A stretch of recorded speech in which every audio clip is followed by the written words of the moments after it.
saudara. Shalom saudara. Haleluya. Karena kebaikan Tuhan Yesus kita ada saat ini di tempat ini. Amin. Sebab itu mari kita puji Dia, kita sembah Dia, kita tinggikan namanya. Haleluya. Mari semuanya kita berdoa. Terima kasih Tuhan Yesus. Kami percaya Tuhan, semua karena kebaikan-Mu di dalam kehidupan kami Tuhan. Sebagaimana kami ada saat ini Tuhan, semua karena anugerah-Mu Tuhan. Semua karena penebusan-Mu di dalam kehidupan kami Tuhan. Kami diselamatkan Tuhan. Terima kasih Tuhan Yesus. Kami bersyukur hari ini Tuhan. Haleluya.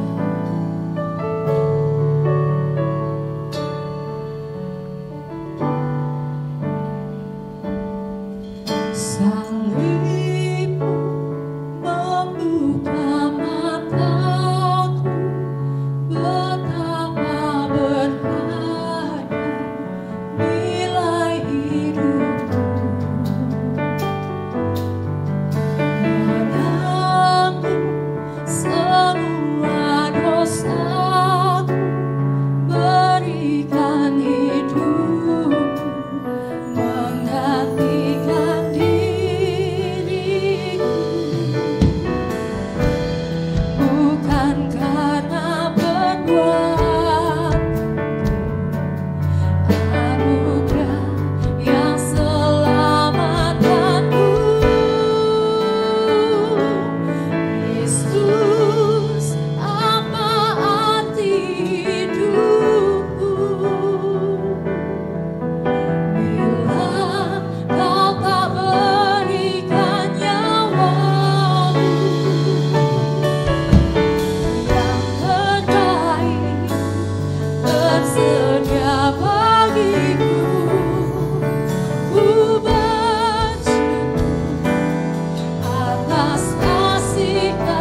mau angkat pujian bagimu Tuhan. Sebab kami rindu nama-Mu dimuliakan Tuhan, nama-Mu ditinggikan Tuhan. Terima kasih Tuhan Yesus. Kami siap untuk memuji Engkau. Haleluya. Amin. Yang siap memuji Tuhan coba angkat tangannya. Tetap bangkit berdiri. Amin. Haleluya. Engkaulah pilihanku Tuhan. Sebab Engkau yang mulia, Engkau yang turun ke dunia, Engkau yang tebus segala dosaku Tuhan. Haleluya.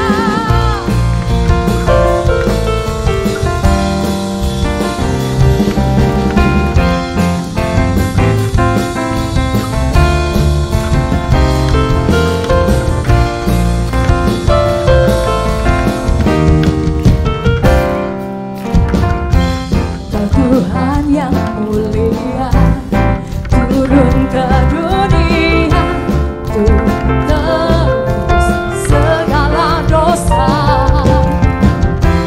Kau beri keselamatan, beri kesempatan, kasih-Mu mengubahkan. Jika ku akui semua dosaku,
segala yang jahat.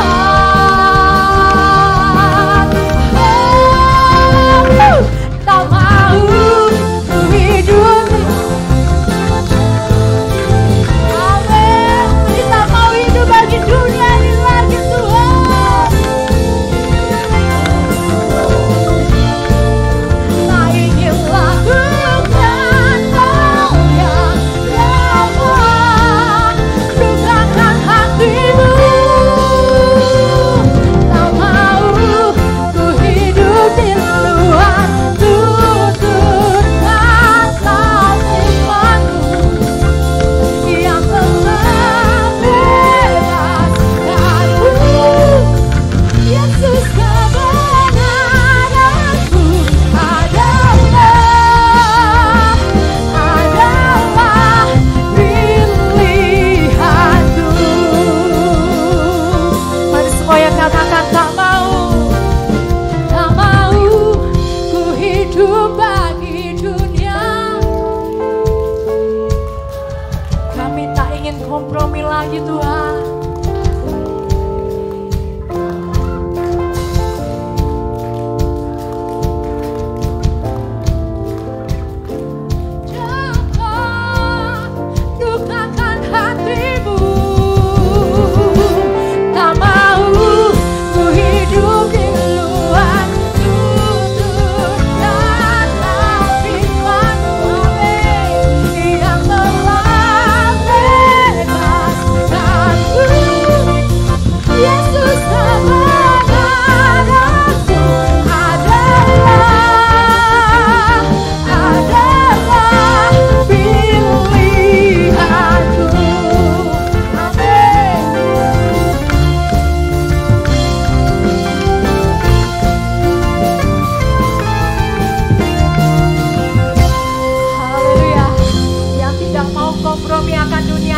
Coba angkat tangannya. Haleluya. Kami mau hidup Tuhan Yesus hanya untuk kemuliaan nama Tuhan. Haleluya. Selangkah demi selangkah kami kan maju. Kami kan maju bersamamu Tuhan.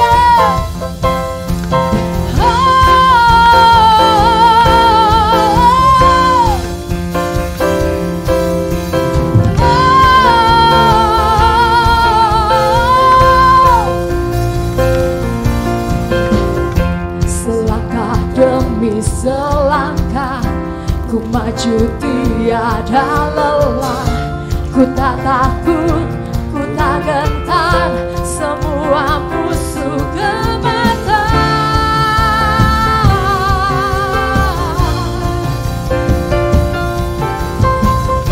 Imanku tak perlu besar, cukup sebutir pun dahsyat, karena Dia yang bekerja, bukanlah kuat dan aku.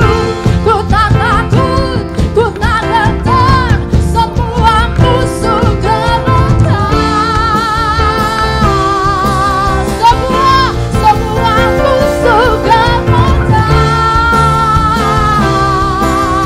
Yesus, Yesus, Tuhan, Engkau yang selalu bekerja di dalam hidupku dan tak menjadi kuatku. Sekarang aku selalu kan meninggikanmu, kesetiaanmu besar di dalam.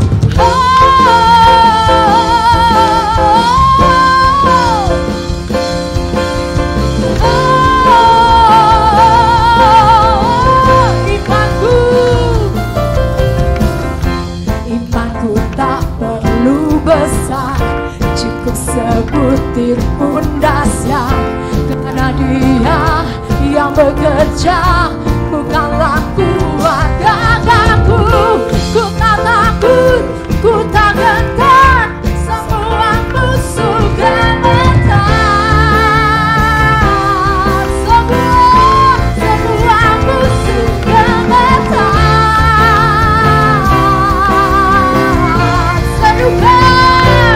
Yesus, Tuhan, Engkau yang selalu bekerja di dalam hidupku dan tak menjadi kuatku. Sekarang aku selalu kan meninggikanmu, kesetiaanmu besar di dalam.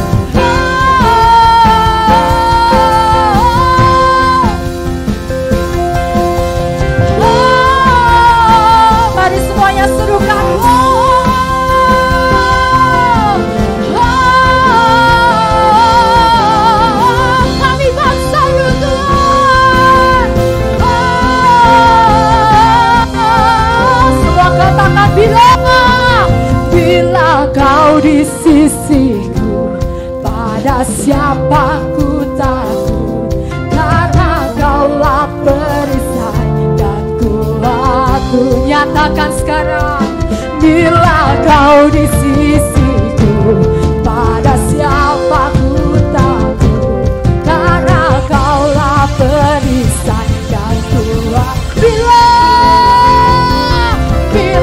kau di sisiku, pada siapa ku takut, karena Kaulah perisai dan kuat. Dengan iman kami nyatakan Tuhan, bila kau di sisiku, pada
duduk saudara. Sungguh kami tidak takut Tuhan akan apapun juga, sebab Engkau beserta dengan kami Tuhan. Sebab saat kami jatuh Engkau mengangkat kami Tuhan. Sebab saat hati kami terasa berat Tuhan, kami datang padamu Tuhan. Kami sujud di altar-Mu Tuhan dan membawa hidup kami kepadamu Tuhan Yesus. Terima kasih Tuhan, hanya Engkaulah kekuatan kami Tuhan.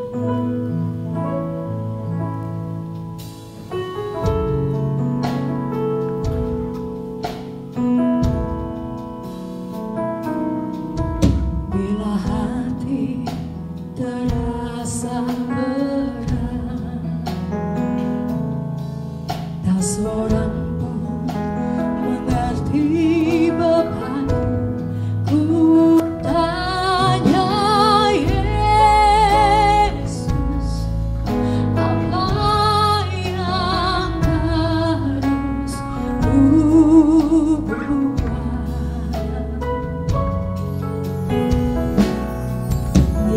Firman, mari datanglah.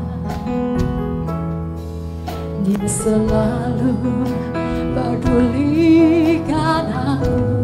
Ku datang Yesus, Dia pikul segala bebanku. Sujud di altarnya, ku bawa hidupku,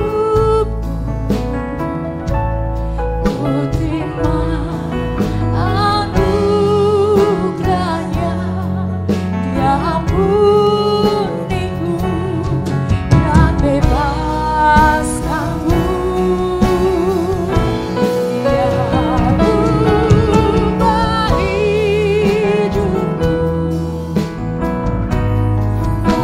barui hatiku. Sesuatu terjadi saat di altarnya.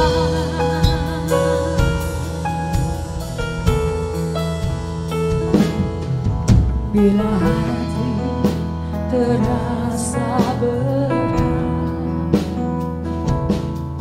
tak seorang pun mengerti bebanku. Ku tanya Yesus, apa yang harus ku buat? Dia berfirman, mari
Sesuatu kan terjadi Tuhan.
Terjadi Tuhan,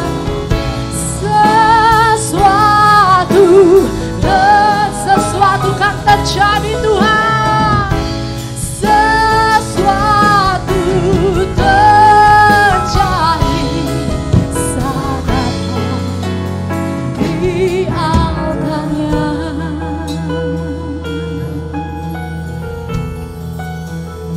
Kami percaya Tuhan, iman kami Tuhan Yesus yang menyelamatkan kami Tuhan. Sebab itu kami datang di tempat ini Tuhan Yesus. Kami merindukan firman-Mu Tuhan. Sebab itu Tuhan Yesus, kiranya Engkau berfirman Tuhan, dan biarlah kehendak-Mu yang terjadi Tuhan. Sebab kami perlu firman-Mu ini Tuhan Yesus, untuk kelanjutan kehidupan kami Tuhan, untuk mempertahankan iman kami Tuhan, untuk menjadikan kami kuat Tuhan Yesus. Kami perlu firman-Mu Tuhan. Sebab itu berfirmanlah Tuhan Yesus, dan pakai hamba-Mu Tuhan Yesus. Bila firman yang Dia sampaikan, kami memperoleh rema-Nya Tuhan. Terima kasih Bapa. Kami siap untuk mendengarkan firman. Di dalam nama Tuhan Yesus kami berdoa. Haleluya. Amin. Silakan.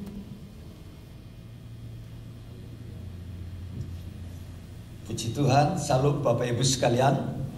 Coba lambaikan tangan yang mau diberkati. Wah, saya lihat wajah-wajah yang semangat, wajah yang diberkati, wajah yang selalu mengasihi Tuhan. Haleluya. Pagi ini sebelum saya sampaikan satu kebenaran yang luar biasa. Minggu yang lalu saya ada di Surabaya, melayani 3 kebaktian ya. Pertama kebaktian di Krian saudara, jam 7 pagi ya. Sesudah itu naik motor ke Surabaya. Wah, digonceng. Saudara, lewat Krian itu jalan padat, jalan ya kendaraan besar-besar. Karena mereka bilang kalau naik mobil tidak nutut waktunya. Karena di Betani Surabaya itu jam 9 lebih. Jadi terpaksa saya naik motor. Jadi saya diselip-selipkan begitu di jalan raya, jalan kendaraan besar-besar. Wah, mudah-mudahan tidak tercepit aja ya. Haleluya. Selesai langsung melayani di Betani Surabaya. Sesudah itu sorenya lagi dijemput lagi, naik motor lagi, dibawa ke Krian saudara. Krian naik motor lagi. Apa kok bawa ya pakai kendaraan roda 4 lah ya. Wah, nanti aja pulangnya nanti malam jam 6 katanya. Wah ya wes, kita jalani. Namanya kita diundang ya, gimana lagi. Dan puji Tuhan, Bapak Ibu, kemarin saya ditelepon Bapak Ibu, Bapak Rudi mau yang ngisi lagi. Wah, doa dulu Pak. Dulu, karena masalahnya bukan tempatnya berjauhan ya. Surabaya Krian itu butuh waktu 1,5 jam kalau macet ya. Jadi saya berdoa biar kalau Tuhan izinkan pasti Tuhan ada datang kembali saya ke sana. Nah, itulah sedikit kesaksian dalam pelayanan saya selama hari Minggu yang lalu. Hari ini saya akan membawa Bapak Ibu kepada kebenaran-kebenaran yang lebih dalam lagi. Kekristenan bukan hanya sekedar orang yang beragama. Ada janji-janji Allah yang harus kita perjuangkan, kita usahakan, kita harus berkorban. Entah itu tenaga, pikiran, perasaan, dan mungkin juga keuangan. Nah, karena ada janji-janji yang tidak bisa kita peroleh selama kita ada di dunia ini. Janji itu akan disediakan kepada kita pada saat Tuhan Yesus datang kembali. Pada saat kita menutup mata, pada saat kita mengakhiri hidup di bumi ini.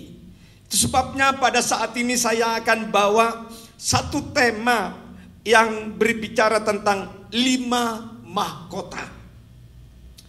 5 mahkota atau hadiah. Kalau kita bicara tentang mahkota, tidak semua orang mendapatkan mahkota. Biasanya di dunia atletik, dunia olahraga, meskipun mereka semua berjuang, semua bekerja keras untuk mewakili negerinya, bangsanya, pribadinya, tidak semua mereka dapatkan. Karena mahkota atau piala itu bukan hal murahan. Bukan hal yang gampang didapatkan. Ada satu perjuangan, satu pengorbanan, ada satu kedisiplinan yang harus dibangun di dalam kehidupan untuk menerima sesuatu yang bergengsi ini. Apabila seseorang mendapatkan mahkota, piala adalah satu kebanggaan di dalam kehidupan pribadi, keluarga, bahkan juga untuk negeri dan bangsa. Pada suatu hari saya berkunjung di rumah seseorang. Di ruangan tamu, di bufetnya itu berjejer, saudara. Piala dari SD, SMP, SMA tuh. Oh, ada piala olahraga, piala prestasi akademi, piala-piala penghargaan yang lain. Semuanya dijejer, saudara. Sehingga tamu-tamu yang datang ke rumah ini pasti kagum. Oh, berarti anak ini anak yang hebat, punya prestasi, yang bisa meraih hal-hal yang baik yang tidak bisa didapatkan oleh orang lain, anak lain. Dan dia bilang gini, ya, ini perjuangan anak saya. Semuanya dari TK dia jejer, saudara. TK, SD, SMP, SMA. Waduh, pialanya banyak sekali. Nah, ini satu kebanggaan. Hari ini kita akan melihat 5 mahkota yang dijanjikan Allah kepada orang-orang beriman. Kita akan dasari dulu di dalam 1 Korintus pasal 3 ayat 8 sampai ayatnya yang ke-9. 2 ayat saja. 8 sampai 9 berkata demikian. Baik yang menanam maupun yang menyiram adalah sama. Dan masing-masing akan menerima upahnya sesuai dengan pekerjaannya sendiri. Karena kami adalah kawan sekerja Allah. Kamu adalah ladang Allah, bangunan Allah. Saudara, Paulus ini mengirim surat kepada jemaat yang ada di Korintus. Dalam tekanan di situ dikatakan, baik yang menanam maupun yang menyiram itu sama-sama mendapatkan upah. Ya. Baik yang menanam maupun yang menyiram itu sama. Dengan kata lain, mereka mendapat upah, mereka mendapat penghargaan, mereka mendapat piala, mereka mendapatkan mahkota itu karena mereka bekerja. Yang tidak bekerja tidak dapat upah. yang tidak pernah bercocok tanam, tidak menyiram sawah, mereka tidak akan mendapatkan upah. Dengan kata lain, mahkota piala yang dijanjikan Allah itu hanya diuntukkan kepada orang-orang yang mengerjakan apa yang diperintahkan oleh Tuhan. Dari situ kita dapat membedakan antara mahkota atau pahala dengan keselamatan itu berbeda.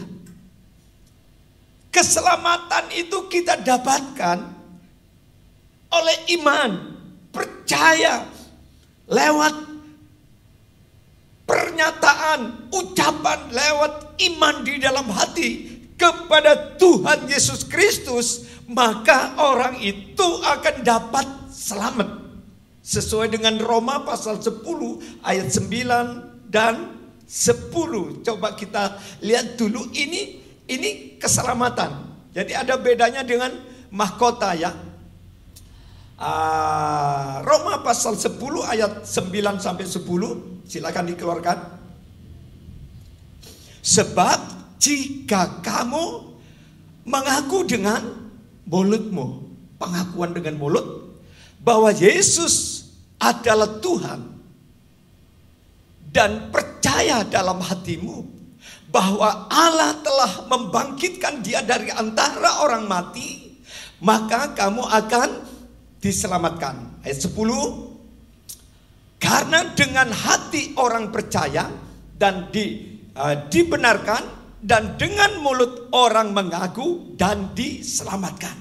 Jadi keselamatan itu anugerah, pemberian dari pihak Allah kepada orang yang percaya dan mengaku bahwa Yesus itu adalah Tuhan yang mati pada hari ketika dia bangkit dan naik ke surga. Itu akan dijanjikan keselamatan kepada saudara dan saya.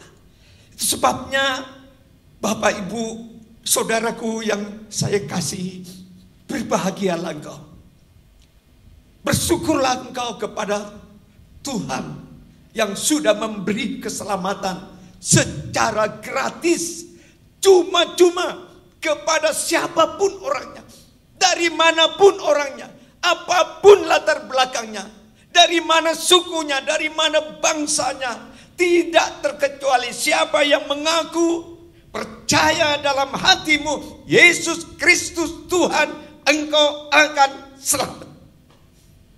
Itu sudah jaminan pasti. Itu sudah harga mati.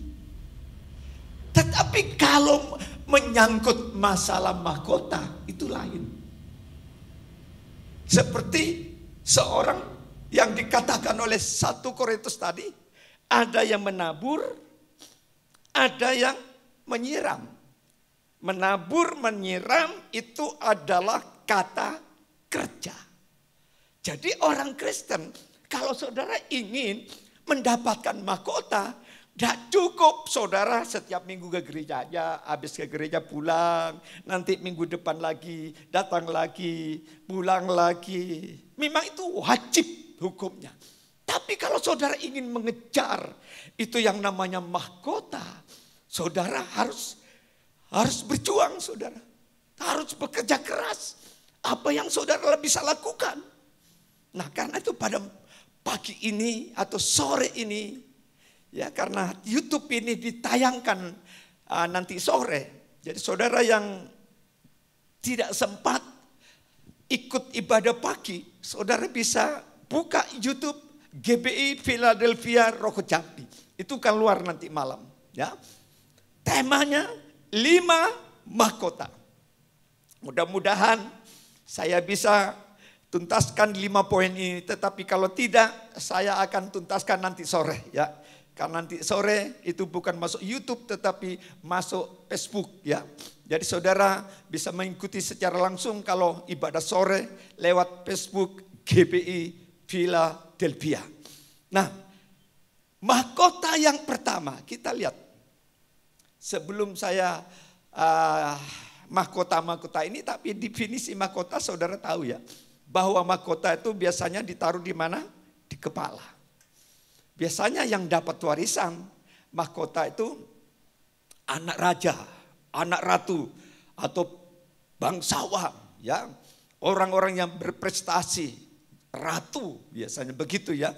Nah, tapi kalau mahkota yang ditulis oleh Alkitab ini bukan awal untuk mendapatkan mahkota, tetapi akhir, endingnya itu akhir. Mahkota itu disediakan. Nah, baik, kita akan masuk kepada mahkota yang pertama. Yang disebut adalah mahkota kehidupan.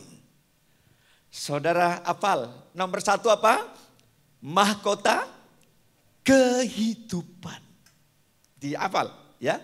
Pertama, mahkota kehidupan. Yakobus pasal 1, kita lihat ayat 12. Silakan tayangkan Yakobus 1 ayat 12 ya.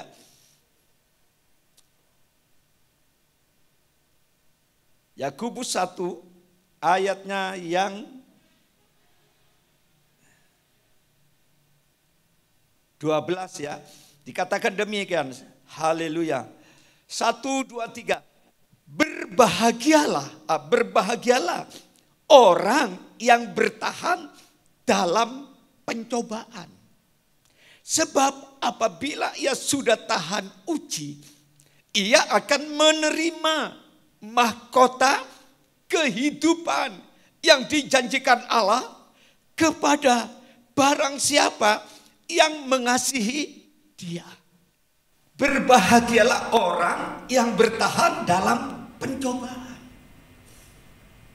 Jadi orang Kristen itu tidak dikasih garansi lepas dari pencobaan.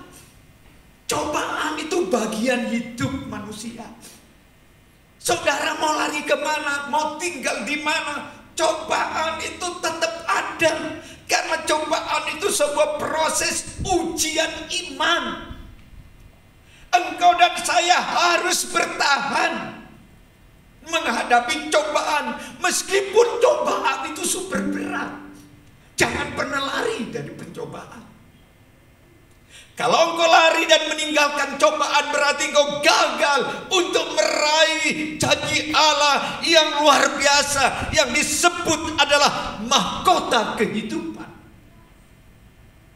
Bertahan, tetap setia. Gimana caranya? Tetap mengasihi Tuhan. Ya, barang siapa yang mengasihi Dia, orang yang sungguh-sungguh mengasihi Tuhan, itu akan bertahan, saudara. Seberat apapun. Di dalam Alkitab banyak tokoh-tokoh, khususnya di dalam kitab Ibrani pasal 11 saudara baca. Itu tokoh-tokoh iman, mereka semuanya diperhadapkan dengan cobaan, masalah, kesulitan, ancaman, penjara. Bahkan tidak sedikit mereka digoreng hidup-hidup di atas wajan yang minyaknya mendidih seperti Yohanes. Dia digoreng hidup-hidup. Kalau kita belajar sejarah dari 12 rasul, dari Petrus dan kawan-kawannya, semuanya mereka mati syahid karena iman, karena percaya. Karena itu Bapak Ibu, jangan saudara tertarik kalau ada doktrin-doktrin, ajaran, khotbah-khotbah yang selalu mengatakan siapa yang mau ikut gerejaku, engkau tidak ada masalah, engkau akan sukses terus, engkau akan diberkati terus, engkau akan sehat terus, engkau akan hidup bahagia terus. Itu hanya jual obat. Karena Alkitab sendiri mengatakan siapa yang mau mengikut aku, hendaklah kau pikul salib setiap hari. Jadi saudara saring dulu khotbah-khotbah yang hanya sifatnya penjual obat. Sekarang ini kan banyak penjual obat, iming-iming ini supaya bisa tertarik. Apalagi kalau orang punya rohani masih kanak-kanak, dangkal, pasti tergiur dengan khotbah-khotbah seperti itu, tapi tidak berdasarkan firman Allah seutuhnya. Saudara, ada satu kisah pada waktu Kaisar Romawi berkuasa yang namanya Kaisar Nero. Salah satu kaisar yang jahat, anti kekristenan. Oh, di zamannya dia berkuasa, Kekaisaran Romawi, dia paling benci atas kekristenan. Nah, Kaisar Nero ini punya tentara elit. Kalau di Indonesia itu istilahnya tentara Kopassus ya, itu tentara elit ya. Jadi ini yang menjadi garda. Kalau ada hal-hal yang darurat, biasanya mereka yang maju bertempur untuk melindungi sang kaisar ya. Nah, saudara-saudaraku, jadi ada tentara-tentara pilihan ya, memang tidak semua orang bisa masuk ke dalam tim tentara elit ini. Nama dia dipimpin oleh seorang yang namanya siapa ini? Seorang komandan ya, komandan yang dikatakan seorang yang membela. Itu yang namanya kaisar ya, kaisar. Nah, saudaraku yang dikasih Tuhan, suatu saat si kaisar mendapat kabar dari beberapa kelompok orang-orang elit ini bahwa dari tentara-tentara ini sebagian sudah menjadi orang Kristen, saudara, percaya Yesus. Akhirnya dipanggil komandannya. Komandannya dipanggil ya, yang dipanggil, terus dipanggil semuanya. Dan komandan bilang sama prajurit-prajurit, nanti sore kalian ikut aku ke tepi danau. Pada waktu itu musim salju, saudara, musim salju. Jadi tentara-tentara ini bahwa datang ke tepi sungai yang saat itu sudah mulai membeku airnya. Terus komandan ini bilang, siapa di antara kalian yang masih mengaku kepercayaanmu kepada Yesus Kristus, kalian buka tuh bagian atas kecuali bagian dalam. Jadi saudara, akhirnya karena tentara ini harus tunduk kepada komandan ini, akhirnya apa yang terjadi? Namanya Vespasianus. Vespasianus ini komandan. Akhirnya apa yang terjadi, saudaraku? Oh, akhirnya mereka buka semua. Di cuaca dingin, malam gelap luar biasa. Terus mereka bilang, kalian yang masih mengaku Yesus sebagai Tuhanmu, kalian pergi ke danau.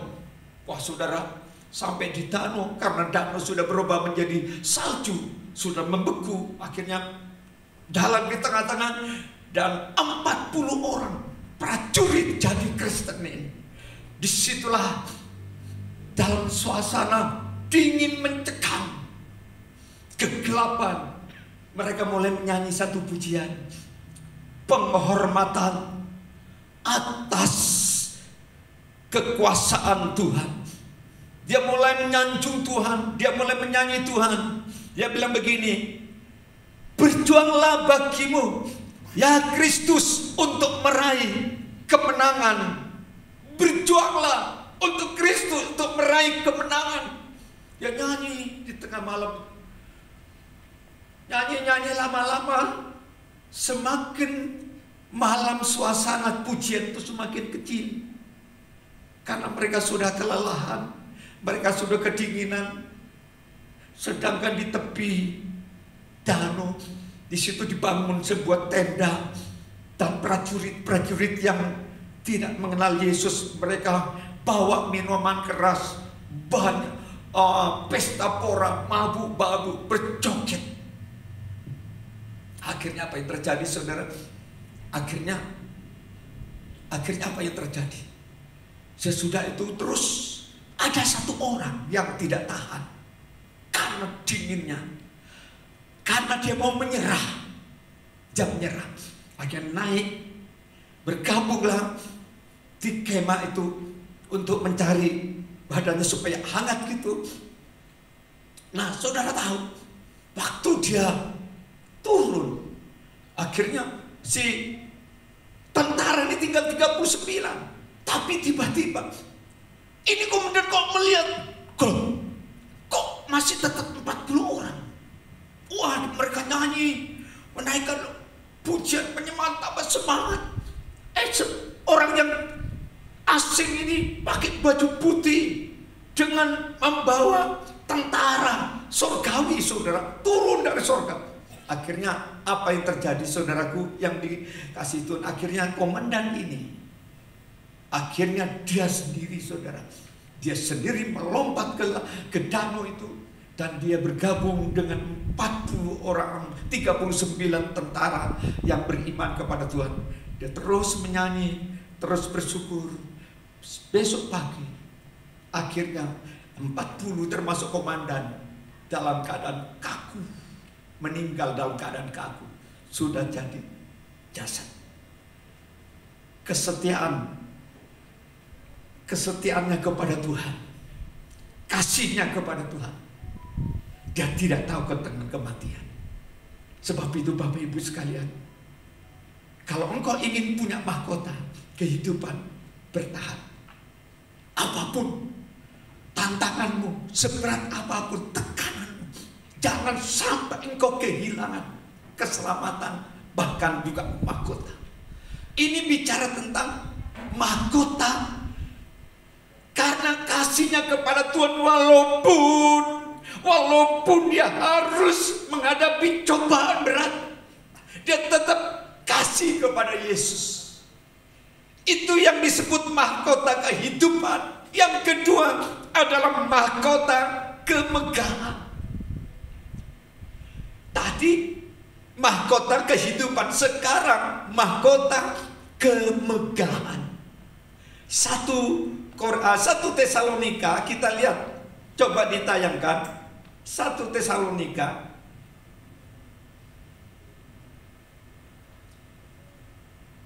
pasal 1 ayatnya yang ke pasal 2 ayatnya yang ke-19 sampai 20 berkata begini, sebab siapakah pengharapan kami atau sukacita kami atau mahkota kemegahan kami di hadapan Yesus Tuhan kita pada waktu kedatangannya, kalau bukan kamu, sungguh kamulah kemuliaan kami dan sukacita kami. Nah, ini adalah mahkota kemegahan, bicara tentang memenangkan jiwa-jiwa baru. Jadi tugas saya dan saudara selama di dunia harus bagaimana supaya aku ini bisa memenangkan mereka. Karena aku ingin punya mahkota kemegahan. Mungkin yang perlu diselamatkan anggota keluarga kita, saudara kita, sahabat kita, relasi kita, pacar kita, bawahan kita, bos kita. Kita harus punya beban untuk menyelamatkan mereka, membawa mereka percaya kepada Yesus, bahwa di bawah kolong langit tidak ada nama lain yang olehnya manusia mendapatkan selamat kecuali hanya di dalam Tuhan. Mahkota kemegahan. Jadi Bapak Ibu sekalian, jadi kalau saudara bisa memenangkan satu jiwa, itu mahkotanya satu. Ya, apalagi kalau sampai bisa menangkan puluhan, bisa menangkan ratusan jiwa. Wah, makin banyak jiwa yang kita menangkan, makin banyak mahkota akan ditaruh di atas kepala kita.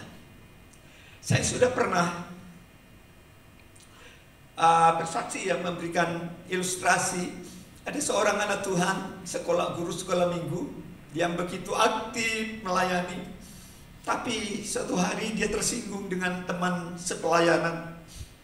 Singkat ceritanya dia ngambek, dia marah, dia jengkel. Dia tidak mau lagi ke gereja.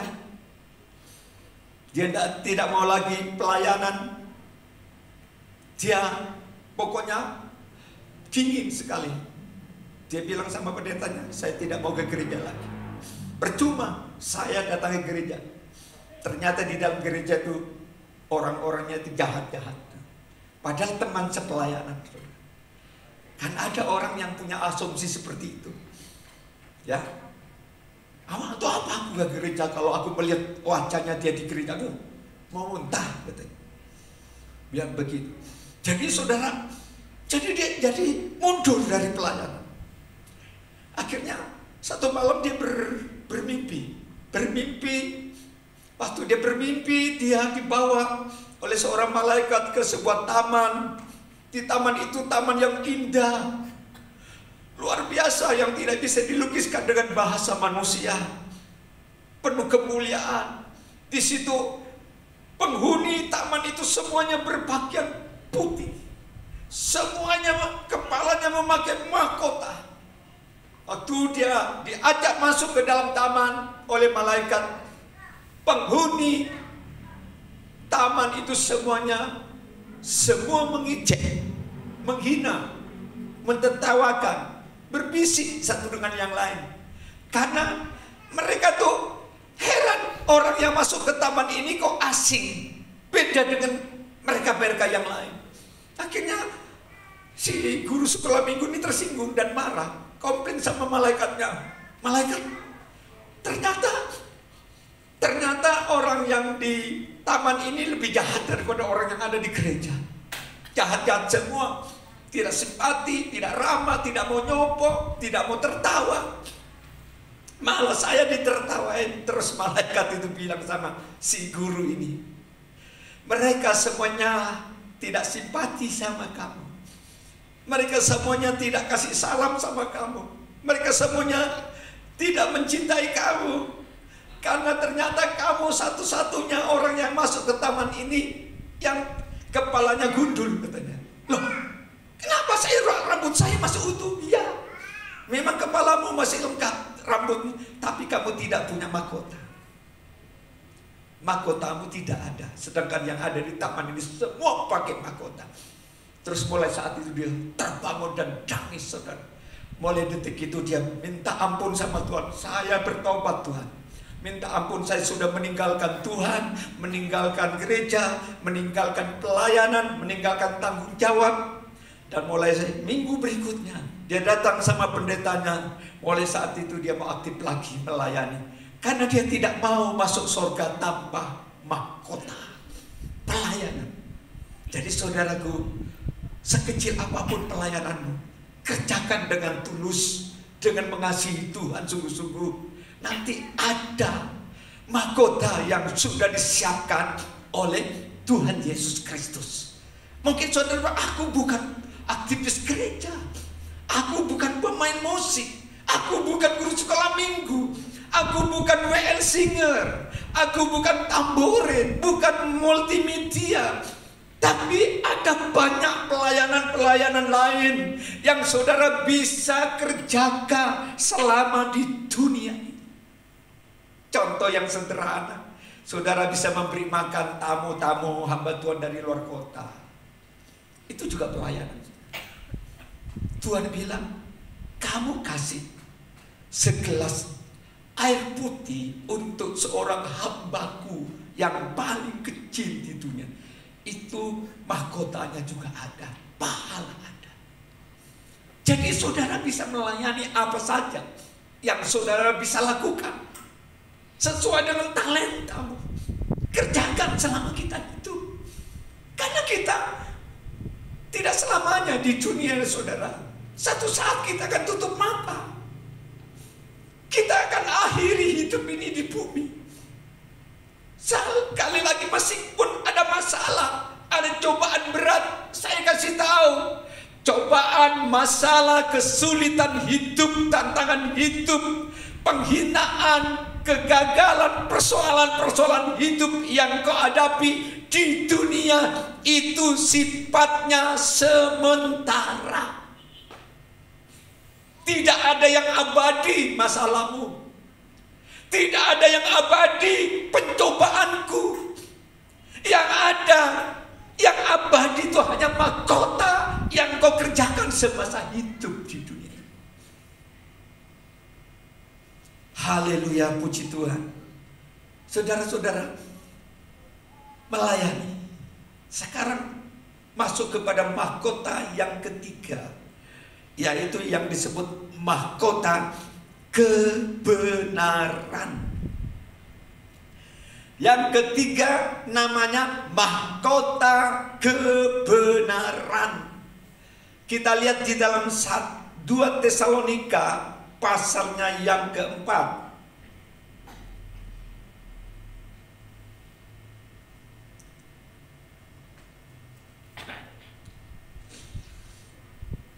Dua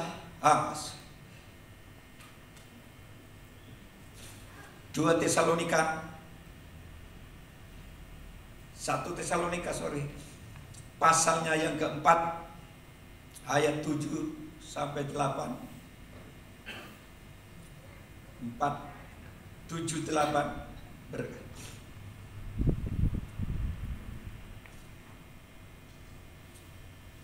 Ya, kita lihat 7 sampai 8. Allah memanggil kita. 1 Tesalonika 4 ayat 7-8. Allah memanggil kita bukan untuk melakukan apa yang cemar, melainkan apa yang kudus. Karena itu siapa yang salah ketik ini. Saya yang salah ketik. Mahkota kebenaran 1 Tesalonika 4 ayat 17 ya. 17 ayat 17 sampai 18. Sesudah itu kita yang hidup, yang masih tinggal, akan diangkat bersama-sama dengan mereka dalam awan menyongsong Tuhan di angkasa. Demikianlah kita akan selama-lamanya bersama-sama dengan Tuhan. Karena itu hiburkanlah seorang akan yang lain dengan perkataan-perkataan ini. Jadi ada mahkota yang berikutnya adalah menanti kedatangan Tuhan sampai dia datang kedua kali. Jadi ada pahala, ada mahkota. Jadi saudara dan saya harus mempersiapkan kedatangan Yesus yang kedua kali. Kalau kedatangan Yesus yang pertama kita tidak masuk di zaman dia lahir, karena Yesus lahir 2000 tahun lalu. Tapi yang akan datang, kedatangannya yang kedua kali, kita menghadapi, kita mempersiapkan, kita mau menjemput kedatangan Tuhan kedua kali. Jadi kita perlu ada persiapan. Kita perlu membenahi apa yang perlu dibenahi.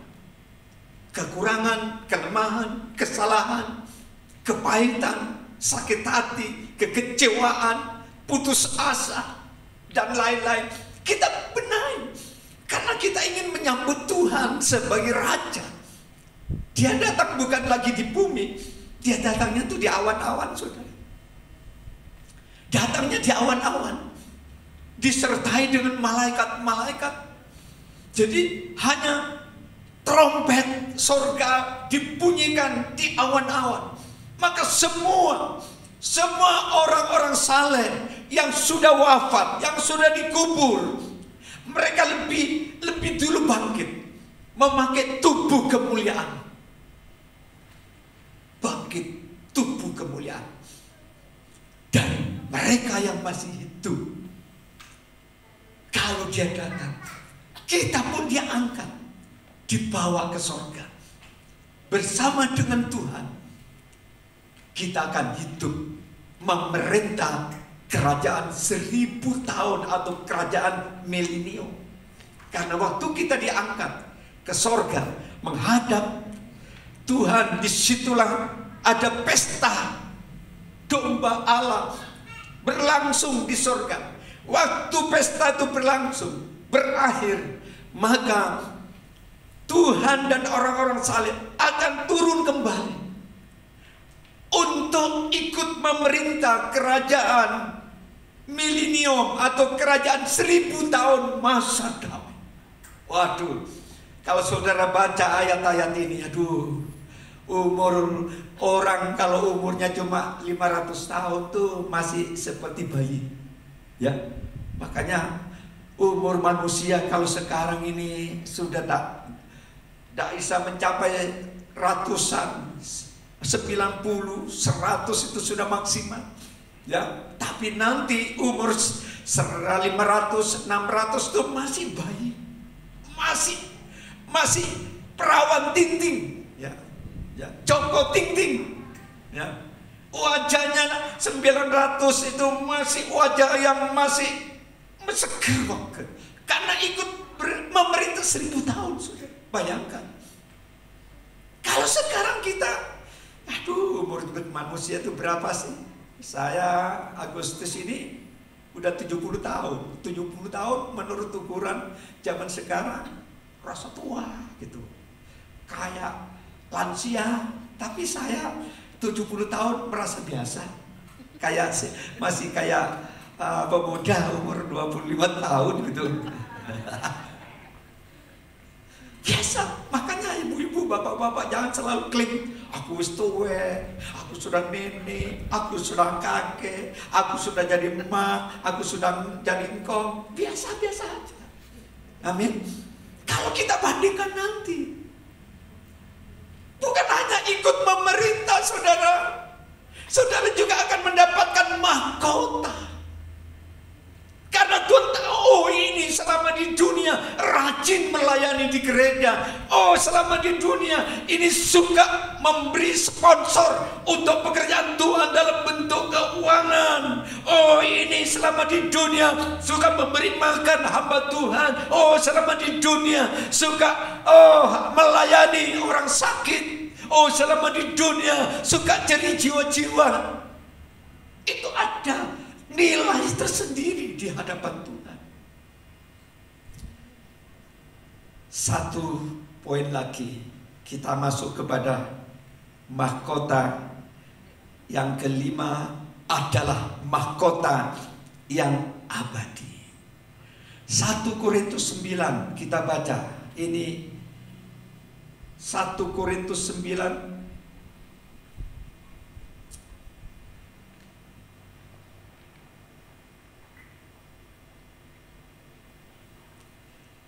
ayat 24 sampai 25. Tidak tahukah kamu bahwa dalam gelanggang pertandingan semua peserta turut berlari, tetapi bahwa hanya satu orang saja yang mendapatkan hadiah. Karena itu, larilah begitu rupa sehingga kamu memperolehnya. Tiap-tiap orang yang turut mengambil bagian dalam pertandingan menguasai dirinya dalam segala hal. Mereka berbuat demikian untuk memperoleh suatu mahkota yang fana. Tetapi kita untuk memperoleh suatu mahkota yang abadi.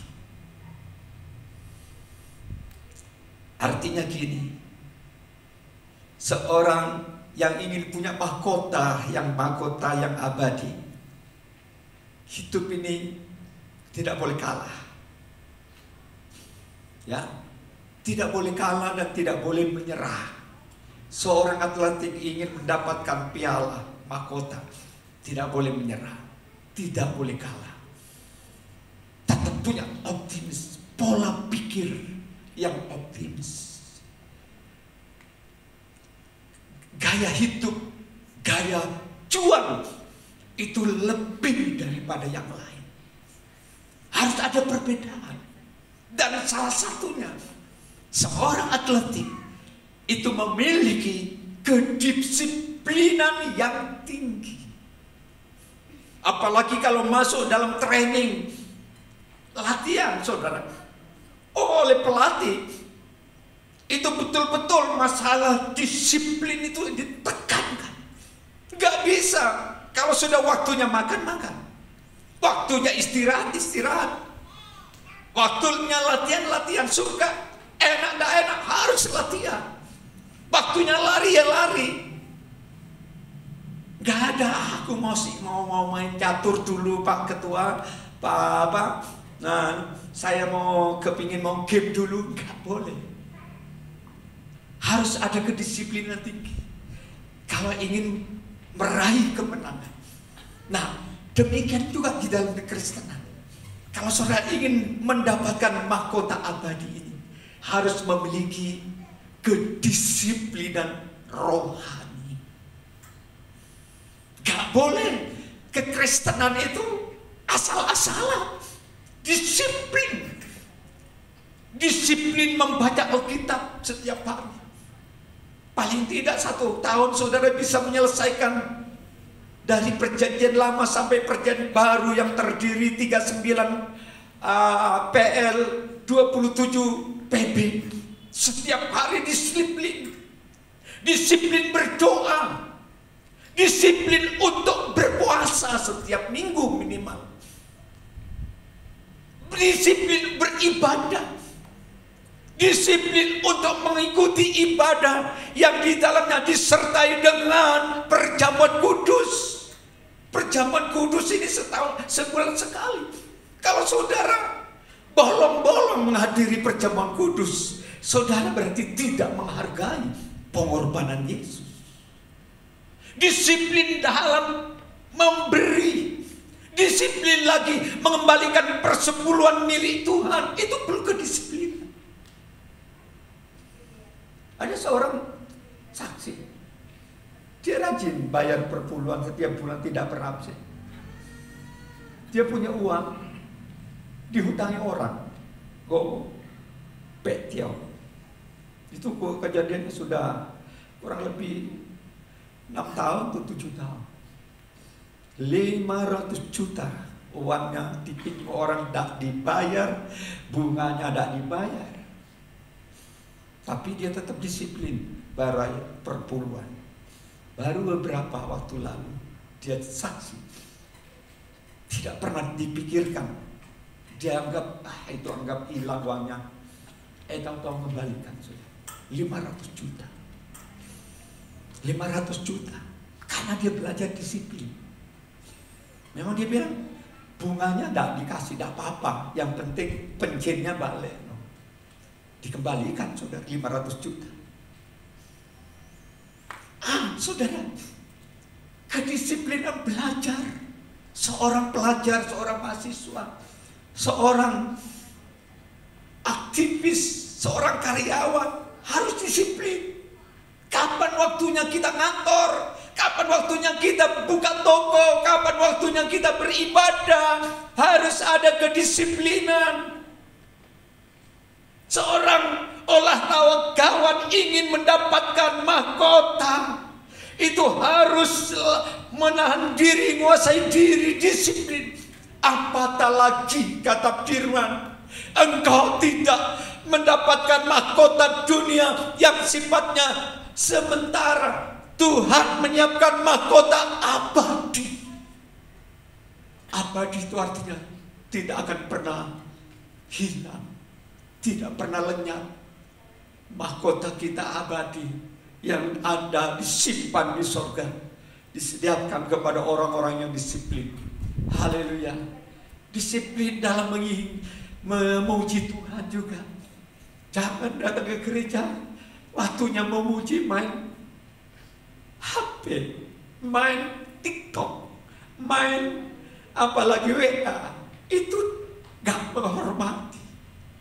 Disiplin dalam hal memberi. Ada orang Kristen tidak pernah disiplin masalah memberi. Dia asal masukkan ke dalam kantong kolekta. Uang itu yang sudah gombal, uang yang sudah rusak, tidak laku, dibelanjakan di pasar, dimasukkan dalam kantong kolektor, itu kan jahat. Memberi sama Tuhan. Saudara coba memberi kepada pengamen, biar uang itu 5.000, tapi kalau diremes-remes gitu, kasih sama dia, saudara bisa dipukul, saudara. Iya. Tak lagi di Surabaya, saudara. Surabaya tuh pengamennya jahat-jahat, saudara. Makanya banyak orang tidak mau berani kasih uang. Lebih baik tidak dikasih. Kalau cuma dikasih 3.000, 2.000 dilempar, karena tidak menghargai. Loh, kita memberi sama Tuhan kok asal-asalan. Siapa yang kita beri? Mereka seorang pejabat saja perlu dikemas dengan amplop. Uang yang baru, yang masih nyes-nyes, bukan remes-remes gini. Memangnya Tuhan ini siapa? Karena kita sendiri tidak pernah disiplin tentang hidup ini, asal-asalan. Ibadah selesai, belum doa berkat yang disampaikan oleh gembala sidang sudah ucul lari. Padahal itu penting, saudara. Tunggu berdoa berkat dari gembala ini, berkat dari Allah lewat hambanya. Waktu kita tadahkan tangan, kita bersyukur, ibadah selesai. Aku bersyukur, angkat tangan, angkat hati, angkat ucapan. Jangan belum doa berkat sudah lari dulu. Belani kemana? Belani warung pergi ke warung bakso. Lapar boleh lapar. Di belakang situ ada pecel hari ini. Haleluya ya. Tapi belajar menghargailah ya. Tunggu selesai. Berapa menit sih? Kita minta berkat, doa berkat hanya beberapa 2-3 menit. Selesai, boleh keluar. Ya. Dengan demikian Tuhan Yesus, dia datang ke dunia bukan untuk dilayani, tetapi untuk melayani. Haleluya. Baik, kita akan akhiri ibadah dengan satu nyanyian, Engkaulah kekuatanku saat badai.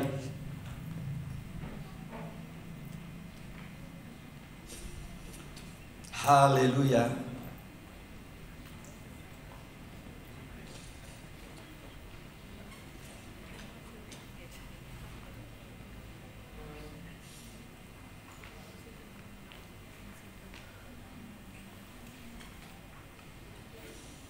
Kita angkat satu pujian.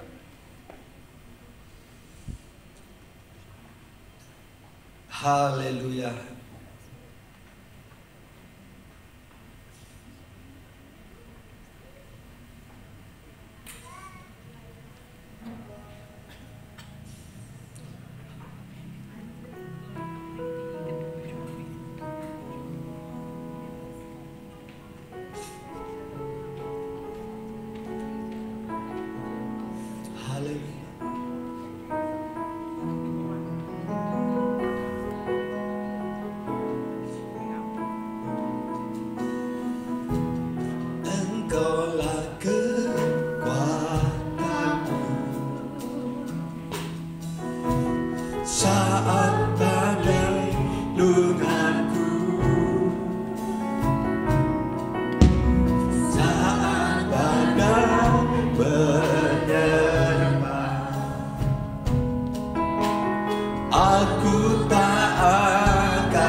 Sekali lagi, Engkaulah kekuatanku Tuhan. Engkaulah kekuatanku, perlindunganku saat badai menerpa. Aku tak akan goyah. Mari kita bangkit berdiri.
langit Tuhan, sejauh langit dari bumi, begitu besarnya kasih-Mu,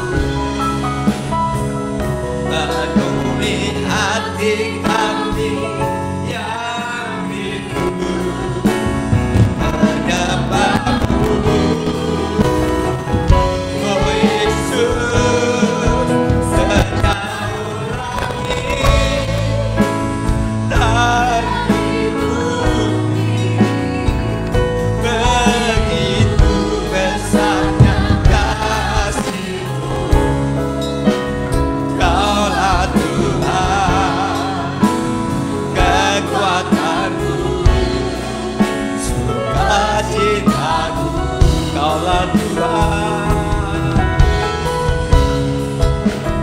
Kaulah Tuhan, kekuatanku, sukacitaku. Haleluya.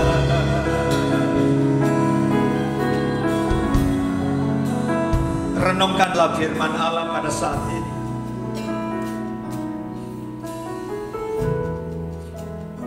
Rindukah engkau mendapatkan 5 mahkota? Berjuang terus. Ada yang menanam, ada yang menyiram. Apapun usahamu, apapun pelayananmu untuk Tuhan, ingat ada sepasang mata yang memperhatikanmu. Mungkin kau saat ini dihadapkan dengan cobaan, masalah, sakit, penyakit, kekurangan, luka batin, kegagalan itu. Mungkin kau ditinggal oleh orang-orang yang ada di sekitarmu. Kau tidak perlu putus asa. Ada satu pribadi yang tidak pernah meninggalkanmu sedetik pun. Itulah Yesus yang ada di sorga. Dia akan memberi pertumbuhan. Setiap tanaman firman, setiap siraman firman, Dia akan menumbuhkannya. Bapa di sorga, anak-anak-Mu yang sudah mendengar sebagian daripada kebenaran firman Allah, biar mereka tetap rindu, mereka antusias untuk meraih janji Allah yang luar biasa ini. Karena janji ini untuk semua orang beriman, tidak dipilih-kasihkan. Beda dengan perlombaan di dunia. Mungkin yang dapat hanya satu, yang lain gugur. Tetapi mahkota-mahkota ini untuk semua orang beriman, tidak terkecuali siapa kita ini. Entah kita miskin, kaya, tua, muda, laki, perempuan, semuanya berhak untuk mendapatkan mahkota. Mahkota kemuliaan, mahkota kemegahan, mahkota-mahkota keabadian. Semua sudah tersedia. Terima kasih Tuhan. Roh Kudus tanamkan firman. Roh Kudus juga biar mereka bertumbuh menjadi dewasa di dalam Engkau. Berkati tubuh dan darah Yesus.